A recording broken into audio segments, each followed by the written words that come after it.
So Andrew Tate is back, and the other day he had a pretty big live stream. Last year when he was streaming, he was averaging around 100,000 live viewers per stream, and more recently when he had a big stream, he had upwards of 430,000 live viewers. Around 432,000 at peak, I believe, which is pretty huge. Most big streamers never ever get those numbers. So much hate waiting for a man to flop, but I'm Big Daddy Tate. Keemstar ended up making this tweet where he claimed that it was in the top 5 streams of all time on the internet, but a lot of people corrected him on this as it was not even in the top 40 as per the community notes. But you know what? Keemstar took that on the chin. He wasn't too salty about it. He wasn't too pissy. He was like, hey guys, I guess I got it wrong. I thought it was in the top 5. You know, it was in the top 100, I guess, but you know, oh well, he got it wrong, but it's not a big deal, right? Regardless of if it was one of the top streams ever, it was still super popular, super big, especially by alternative tech standards, considering it was not even on YouTube. It was not even on Twitch. It was on Rumble, a pretty new platform. And despite that, it had a ton of live viewers. I mean, 400,000 is nothing to scoff at. Most of the biggest streamers on Twitch rarely get that. Like Asmongold, Mizkif, XQC, they don't get that regularly. That's a rare thing for them. So he absolutely crushed it on the stream. So you know what? Good for him. He managed to get a pretty insane level of live viewers through, you know, just being entertaining, I guess. Whatever you think about Andrew Tate, he's certainly rocking the boat. He's making things entertaining. He's arguing with the libtards, which is fun. Hopefully he's also not convicted of human trafficking, because that would make things a lot less fun for, you know, the whole entertainment value if he's trafficking girls. Well, following this, many people noticed that when you search for the stream on Google, you find a YouTube re-upload instead of the initial Rumble stream. And obviously Google owns YouTube, so Rumble and some others accused them of basically ranking that search unfavorably, even though Rumble should have that first search result because it's on paper the most popular. Rumble calls this anti-competitive on the part of Google. They basically accuse them of rigging the search results in favor of YouTube versus Rumble, which obviously Rumble doesn't want, because if they want to compete with YouTube, they need the search results to be fair. They need to climb to the top when they deserve it. And Rumble claimed they would actually be suing Google, yes, taking Google, like one of the biggest tech companies in the world, to court for their anti-competitive practices as a result. Rumble's forthcoming legal action against Google marks a significant move in the digital world, potentially setting a precedent for how tech giants manage their own platforms. The case is likely to draw attention from the industry, regulatory bodies, and consumers alike. With mounting scrutiny over big tech's practices, this lawsuit could serve as a litmus test for the industry, potentially leading to more transparency in the digital space. The public's response to the controversy is worth noting. The fact that Rumble's accusation was easily observed by users indicates the power of public opinion in today's digital age. Whether this public awareness will translate into legal success for Rumble remains to be seen. As this legal battle unfolds, it serves as a timely reminder of the broader debate on big tech's influence, accountability, and the urgent need for a fair digital playground. I mean, this seems like good news to me. You know, Google is undoubtedly a monopoly and has an absolute control on the information we can access. I mean, if you think about it even hypothetically, right? If you want to know something or find a book and Google doesn't want you to see that information for whatever reason, it's within their ability to hide that from you and push it down in the search results, and you would never even know. You would never even be able to tell, because the way that most people get information is through Google, and a lot of people, you know, put a lot of stock in Google and trusting them that they will show you the right information or show you just information in general when you try to search for it. I personally have had a much harder time finding almost anything on Google these days. It feels like the search engine is getting worse and worse. It's getting harder and harder to get good search results and easily access information. It feels like there's a lot of clutter and ads and just a lot of cancer when you try to find anything. So if there is some truth to the allegation that Rumble is making, then I honestly hope that they can take Google to court and own them epically in the marketplace of ideas and the marketplace of the law, and hopefully punish Google a little bit, you know, take them down a little bit, and get some good results out of this to make the playing field a little more level for alt tech, and then maybe platforms like Rumble and Kick will have a little bit of an easier time competing with stuff like YouTube and like Twitch. And I think that healthy competition is good because it breeds innovation, and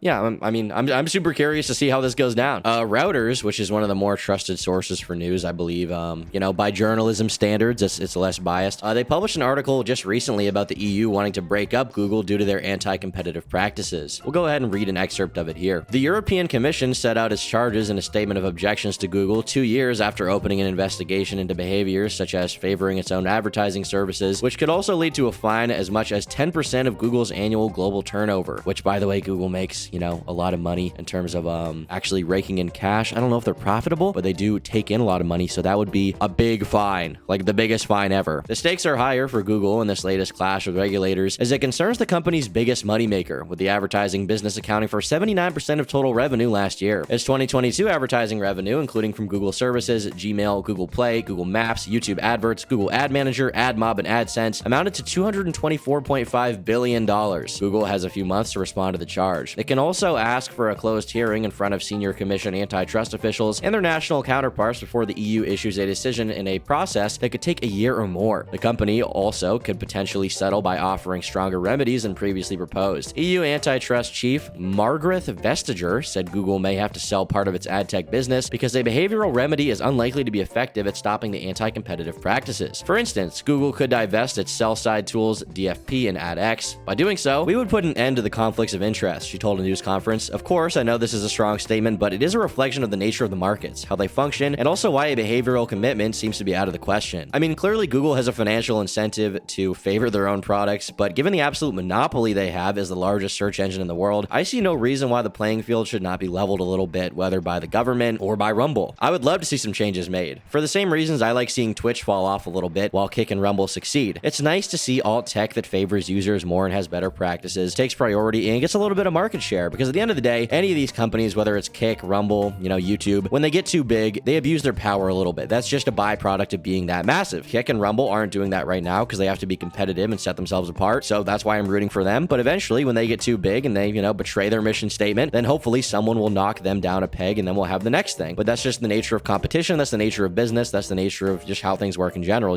And it's cool to see this competition going on because it means that we'll have better opportunities for creators in the near future. Twitch has been making horrible decisions for a while now, and now they're struggling as other platforms push ahead. XQC just got signed to Kick for like $100 million over 2 years. I think it's more than LeBron. So Twitch is definitely, taking it a little bit. They're getting owned a little bit. I wonder if they even know how bad the position they're in is. Meanwhile, going back to Andrew Tate, charges against him are currently being changed. No, they're not being decreased. They're actually being increased. The Tates are currently under house arrest while their investigation occurs, so that's how they're doing their podcast or whatever, but their charges have now been increased to human trafficking in continued form as opposed to like single counts of human trafficking for each of them, and that's thanks to the addition of a sixth victim that the Romanian government is claiming they took part in trafficking. Prosecutors have said Vlad Obazic, whose social media platforms show pictures of him with the Tate brothers, and two other suspects recruited their alleged victims by seducing them and falsely claiming to want a relationship or marriage. The victims were then coerced to produce pornographic content for social media sites, with the suspects keeping most of the gains. To ensure the victims' loyalty and that they will perform only to benefit of the members of the group, they were forced to tattoo the name or face of the group member exploiting them. Prosecutors said in a statement, "Geez, that's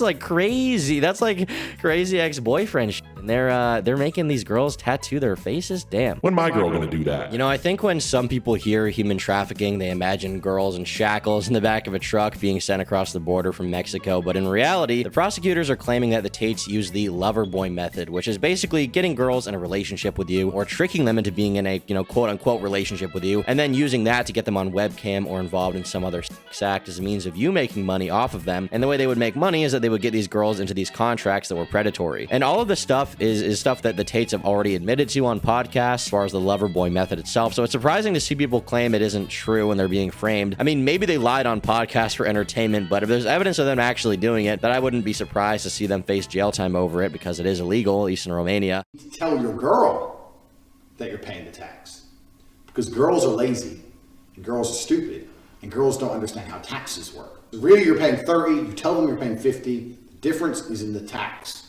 And they just sign away. I don't know what signing, I'll throw them away afterwards, but they think something's happening, something real's happening.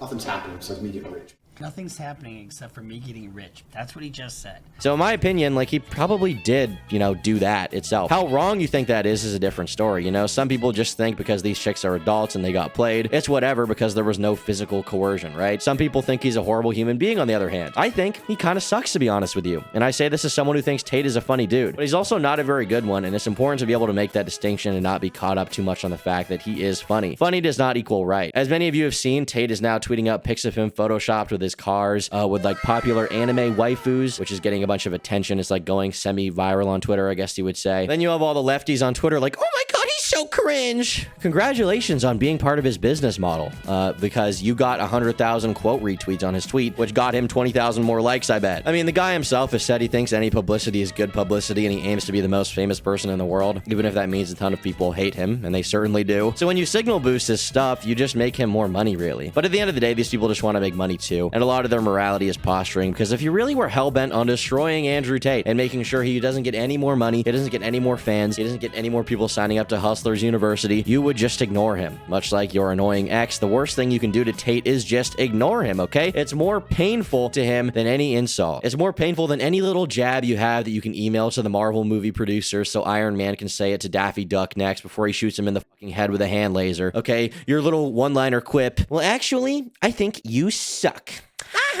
But go ahead, keep giving him attention and making him more famous so he can make more money, pay for his legal fees, get out of jail, and buy 3 more Bugattis, okay? You're all owned and you don't even know it. Or maybe you do and you just don't care because you just want to make money off of internet stuff like everyone else, but pretend not to. Probably that. Classic Tate W. Anyway, yeah, you guys get the idea. I'm not going to harp on this too much. Not going to harp on this too much, he says after talking for 10 minutes straight. Good one, buddy. Anyway, thanks for watching. Follow my Instagram, TomButDark. Leave a like if you liked it, dislike if you disliked it. Leave a comment down below with your thoughts on all of this and more. I'll see you all in tomorrow's video. Bye.